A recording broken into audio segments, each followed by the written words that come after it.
Vera Scroggins is a good friend of mine. She is from Silver Lake Township.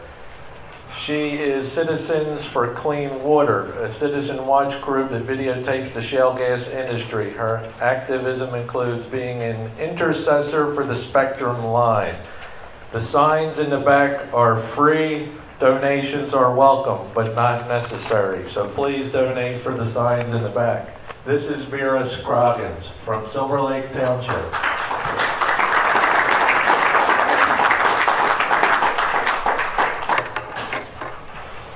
Hello, everybody. I'd like to say that watching all this is difficult to even watch.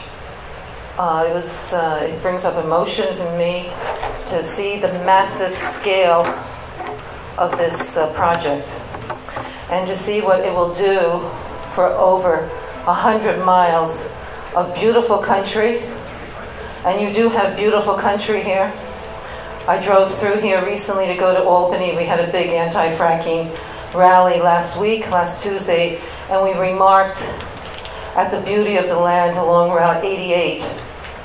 And I would really pain me to see the destruction of this area by profit-making multinational corporations who are only interested in profit, making as much money as they can for their CEOs and their stakeholders at our expense. And we are expendable. We are in the way.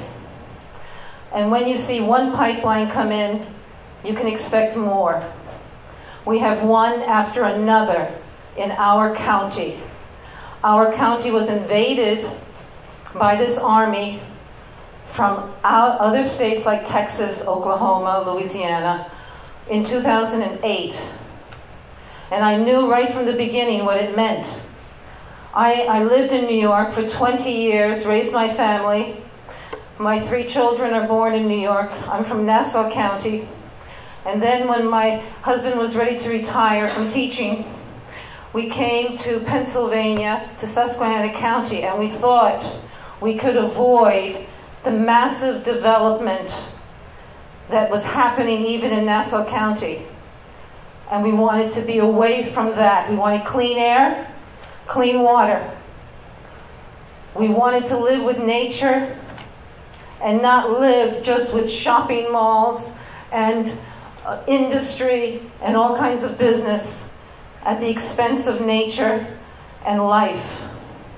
And now they came in after 17 years when we were there, and they're there now for 4 years.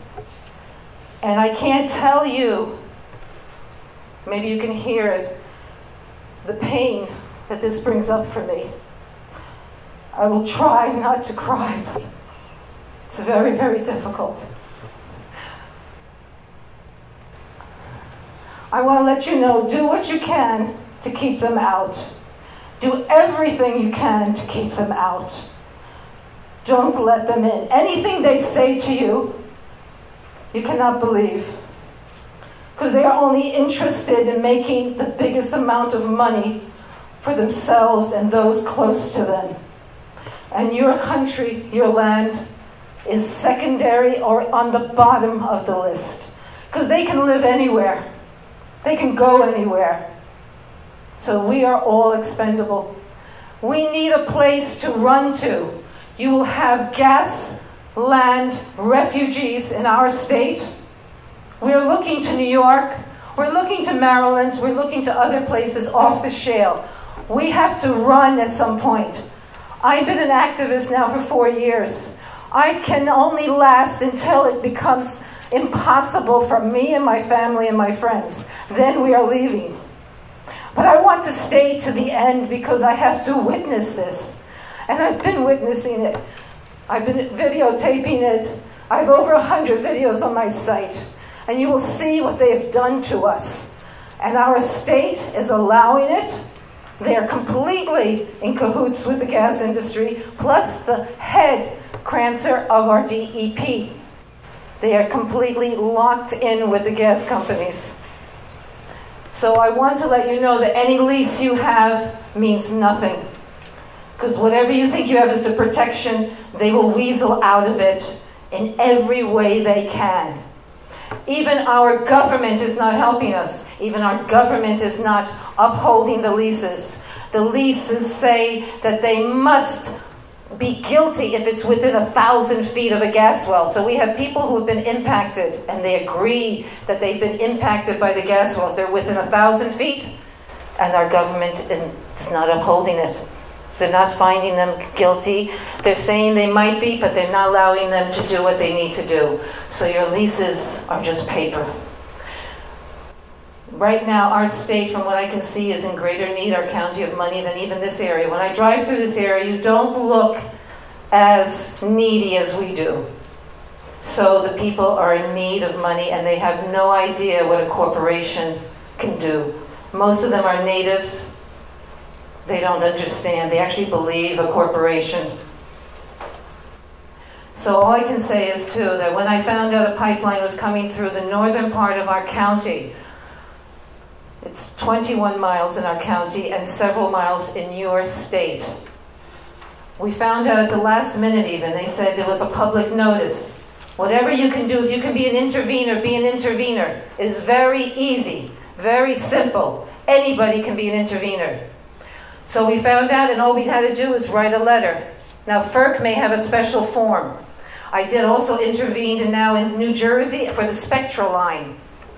You just fill out the forms and you say, this is my name, I have my concerns, I'd like to have an environmental impact statement, whatever you can think of as your concerns, safety, real estate prices, environment, put health impacts, you put it down, and you will be an intervener. And what it can do is very good, because let me tell you, that when we did it at the last minute, there was about 6 of us in our county that wrote the letters. I didn't even know what was going to happen. I was surprised, and then at some point we got a letter and they said, well, we're going to have a court case. You're now part of a court case with the PUC, which is the Public Utilities Commission. So I said, wow, I can't believe this. All I had to do was write a letter. I'm part of a court case. So then the lawyers for the gas companies, for the midstreams, for the pipelines, called us up, trying to get us to negotiate with them. What they say to me, what can we do to resolve this? How can we satisfy you so you will not put this in the court? They were able to convince 3 of the 6 to bow out. They gave them some kind of explanation. I don't even know what it is. The 3 of us who stayed, I said to them, nothing you can do can help me. Nothing you can do can resolve this. Nothing you can do can make me feel okay about you coming through this county. So they tried again. We went to court. We went to Harrisburg. And I'm just, you see who I am. I'm a grandmother. I'm a housewife. They're in all their suits, all the big guys with their suits, 6 of them. And they come up to us and, can we talk to you before we start this proceeding? I said, sure, you can talk all you want. What do you want? What can we do? Again, the same story. How can we resolve this so you don't go through with this? I said, nothing. I'm going through with it. Nothing you can do. So the 3 of us went in. You don't give in. You never give in. Whatever they say, you say no. The land is more important. Our health is more important. Our lives are more important than anything that they want to say about independence, about getting gas out. They want to bring this gas in from our state. They want to go through your state so that they can export it and bring it to totalitarian countries like China, like India, and other areas. They want to bring this there so they can have it. They can make 4 times the amount of money. And that you have to suffer then. And your land has to be ripped apart. I give tours every week. You can come and see with your own eyes how the land is ripped up and torn apart so they can put that steel monstrosity through our properties. And then they cover it up. And like he said, nothing else can grow on it. You just have grass on it. They go through wetlands. They go through whatever they can. And if you have an EV wetland, we have one in our county that they were going through, a watershed. That can help possibly. You'll get a little bit more consideration.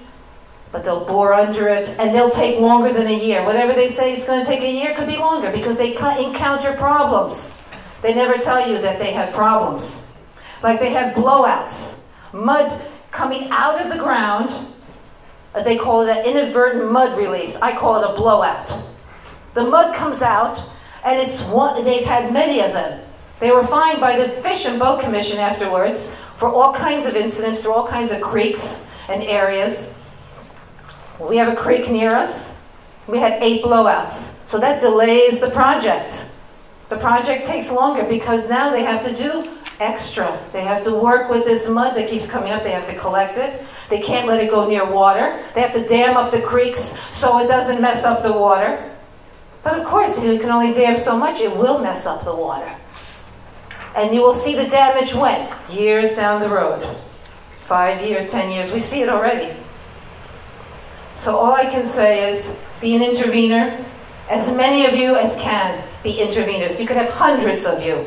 Just go in there, file the papers, and you go to the meetings and they will send you the paperwork. And this delays them. We delayed them for 1.5 years. We cost them $65 million. So you can delay them 1.5 years and then hope to God that something else happens. That they will stop. Maybe they'll cave in financially. They claim they have so much money, but they also play games with their money. So they might cave in.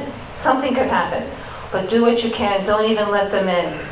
Don't lease to them if you can. Don't even give them the right of way. Then what are they going to give you? $5 to $15 a foot. And they want usually a lifetime easement. Tell them to take their money and they know where to put it. You don't want the money. How desperate are we? We're not that desperate. We were able to live before they came. We were able to eat before they came. Woo! We don't need their pennies, their trinkets. It's just like what they did to the Native Americans. Give them some trinkets. Give them some beads. Give them some guns and some money. And then they can do whatever they want. They're genociding us again. This is a genocide of the people so that they can make money. Do not allow them. Don't give them an inch. Nothing. And you can keep them out. It can be done. Show the world. You've been magnificent so far. You've been able to keep them out. No other state has been able to do this in the whole country. You are setting the example. It can be done. You don't have to say, well, there's nothing that can be done. That's what a lot of the people in our county say. Oh, there's nothing that can be done. They have so much money. Like money is power. Money is not power. This is just like the story of David and Goliath. We are the Davids. And you stand up to them and you can bring them down. They need to be brought down. Thank you.